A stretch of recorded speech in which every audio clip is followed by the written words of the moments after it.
Wassalatu wassalamu ala rasulillah amma ba'du. Kelas 8 yang semoga dimuliakan Allah Subhanahu wa taala. Afwan, ini mungkin videonya sedikit terlambat karena saya sedang dalam perjalanan, sedang di desa, di rumahnya kakeknya Sahla. Jadi agak susah mau ngupload di YouTube. Naam. Insya Allah kita sampai di pertempuran Qadisiyah. Pertempuran masih melawan bangsa Persia yang dipimpin oleh Yazdagir III, yang rajanya kalau di sini namanya Basdajir. Nah, Basdajir ini nomor 3. Naam. Persia memilih pemimpin pada saat perang Qadisiyah. Mereka memilih Rustum sebagai panglima besar untuk mengepalai sekitar 120.000 tentara yang akan bergerak membalas kekalahan pada perang Al-Jisr dan Al-Buyub. Naam. Ini adalah perang pembuka yang akan membuka jalan kaum muslimin untuk menguasai Persia. Pertempuran terbesar kaum muslimin. Pertempuran Qadisiyah ini berlangsung dalam sebagian sirah 3 hari, dalam sebagiannya lagi 4 hari. Naam. Tapi saya lebih condong ke yang 3 hari. Naam. Pertempuran ini berlangsung selama 3 hari. Siangnya mereka bertempur, kemudian malamnya sepakat untuk beristirahat. Kecuali di hari yang ketiga mereka bertempur siang dan malam. Naam. Al-Musanna radhiyallahu anhu menyadari bahaya dari keadaan tersebut.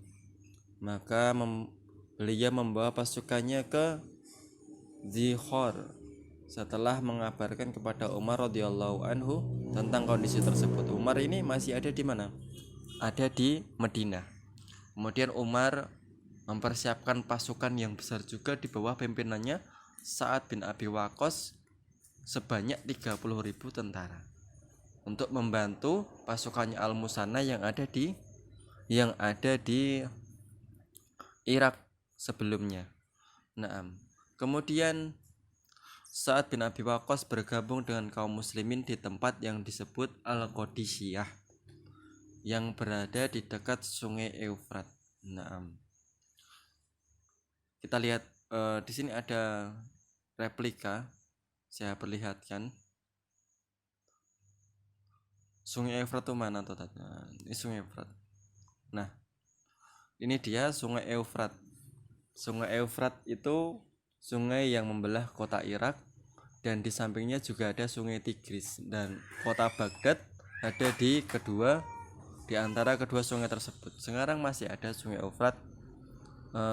Sungai Eufrat ini juga ada dalam hadis akhir zaman, bahwasanya nanti akan ada muncul gunung emas dari dasar Sungai Eufrat, dan orang akan berlomba-lomba untuk menggali emas tersebut. Hadisnya sahih. Naam. Sungai Eufrat, di pertempuran yang terjadi di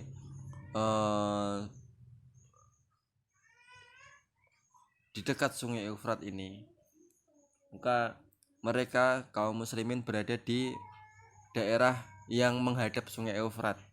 Kemudian kaum Persia mereka membelakangi Sungai Eufrat. Pemimpin mereka namanya Rustum.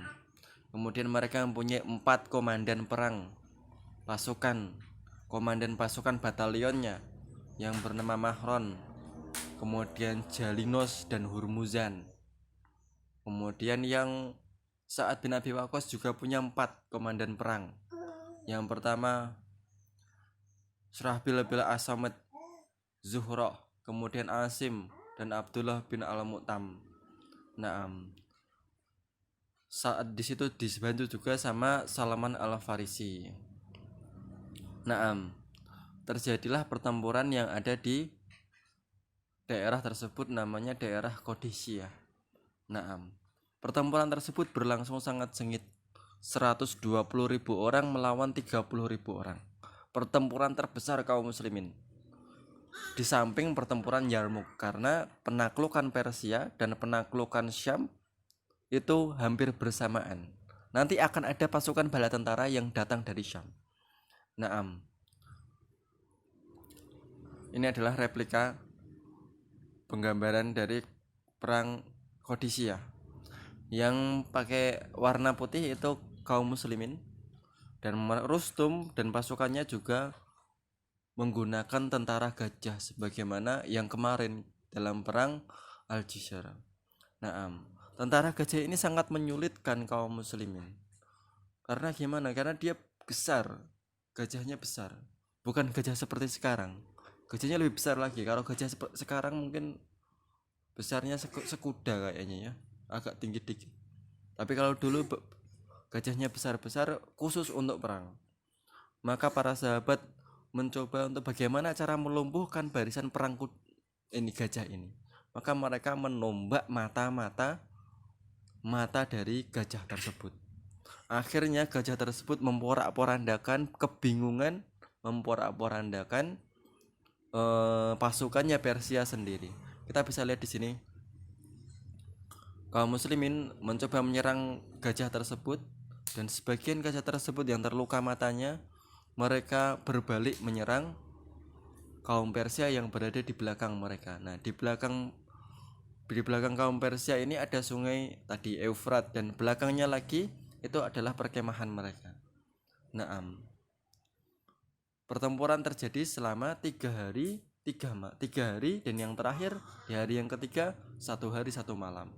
Pertempuran antara kaum muslimin melawan Persia bersama pasukan gajahnya. Naam. Kembali ke buku.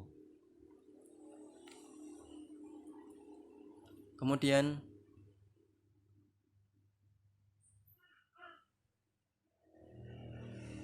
ini kok lama sekali loadingnya ya. Naam. Kembali ke buku.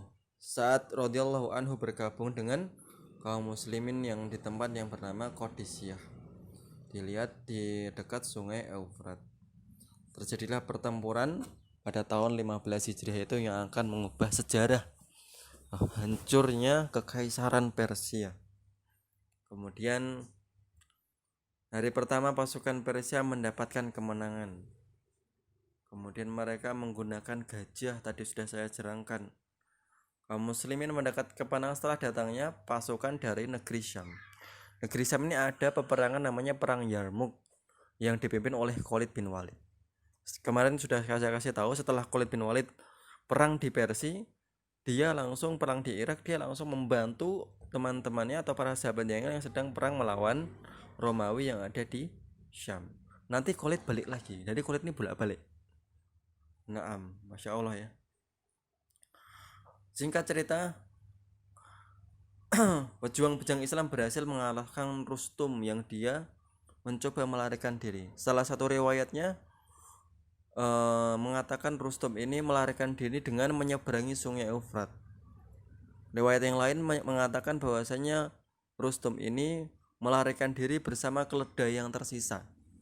Akhirnya dibunuh oleh salah seorang sahabat. Naam. Yang bernama Hilal bin Alqamah. Naam. Kemudian pasukan Persia mengalami kekalahan setelah terbunuhnya panglima mereka Rustum. Rustum ini termasuk juga panglima yang paling disegani di Persia, sebagaimana Khalid yang ada di kaum muslimin. Rustum ini di samping dia seorang panglima, dia juga seorang ahli nujum alias penyihir, dukun. Naam. Kaum muslimin mendapatkan rampasan perang yang banyak. Naam, berupa kuda-kuda perang, perlengkapan perang, bendera besar. Naam, dan juga gajah-gajah yang ditawan oleh kaum muslimin. Naam, di kalangan kaum muslimin gugur sekitar 8.000 orang. Yang terbunuh diantaranya adalah Tulaihah, kemudian Abu Mihjan As-Saqafi, Al-Qaqqa bin Amr, serta yang lainnya. Naam. Pertempuran Qadisiyah ini mendapatkan berbagai keuntungan. Salah satunya adalah hancurnya kekuatan Persia. Awal pertama kali hancurnya kekuatan Persia adalah pada saat pertempuran Qadisiyah, di mana beliau Sa'ad bin Abi Waqqas beserta pasukannya berhasil mengalahkan Rustum dan pasukannya. Akhirnya ya sedikit nanti dia akan mengerahkan pasukan pertempuran terakhir di perang setelah perang Qadisiyah, yaitu perang di sini ada, kita akan bahas nanti di pertemuan ke depan, di perang Nahawan, di perang Nahawan. Naam. Kemudian yang kedua, banyak orang Arab Irak yang menerima Islam. Akhirnya Irak sampai sekarang juga masih dalam kondisi Islam. Naam. Kemudian nomor 3, terbukanya jalan kaum muslimin untuk menyerang kota Madain, yaitu ibu kota Persia, merupakan awal berakhirnya Daulah Persia. Naam. Pengetahuan tambahan bisa dibaca sendiri. Ada pengetahuan tambahan dari saya. Pada saat Sa'ad bin Abi Waqqas melihat pertempuran sudah selesai, maka Sa'ad bin Abi Waqqas mengutus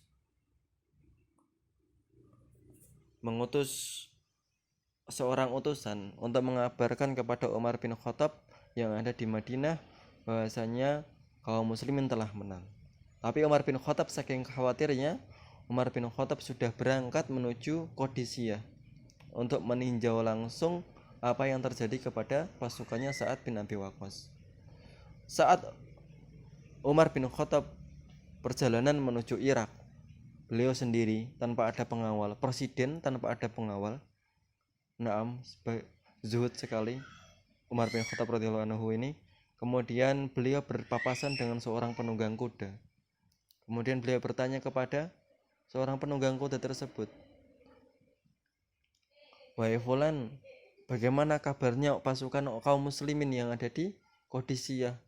Maka penunggang kuda tersebut mengatakan, "Saya adalah utusan yang diutus oleh Sa'ad bin Abi Waqqas mengabarkan kepada Khalifah Umar yang ada di Madinah bahwasanya pasukannya Sa'ad bin Abi Waqqas telah memperoleh kemenangan." Kemudian Umar mendengar itu dan beliau lega. Dan penunggang kuda tersebut tidak mengetahui bahwasanya beliau telah bertemu dengan khalifah tersebut. Akhirnya Umar bin Khattab ikut sang penunggang kuda tersebut menuju ke Madinah. Sampai ke Madinah, si utusan tadi masih menunggang kuda, si Umar radhiyallahu anhu dia jalan kaki. Maka orang-orang datang menyambut kedatangan Umar, disalamin Umar. Orang penunggang kuda tadi terheran-heran, sebenarnya siapa sih ini orang? Saya tuh mau ketemu Pak Presiden, namanya Umar bin Khattab. Kalau orang-orang malah menyalami ini orang yang ketemu saya di jalan. Ternyata dia baru tahu bahwasanya orang yang dia temui tadi adalah Umar bin Khattab sendiri. Maka beliau memeluknya, mencium tangannya dan memberikan penghormatan kepada Khalifah Umar bin Khattab radhiyallahu anhu. Aku qouli hada subhanakallahumma bihamdika asyhadu an la ilaha illa anta astaghfiruka wa atubu ilaik.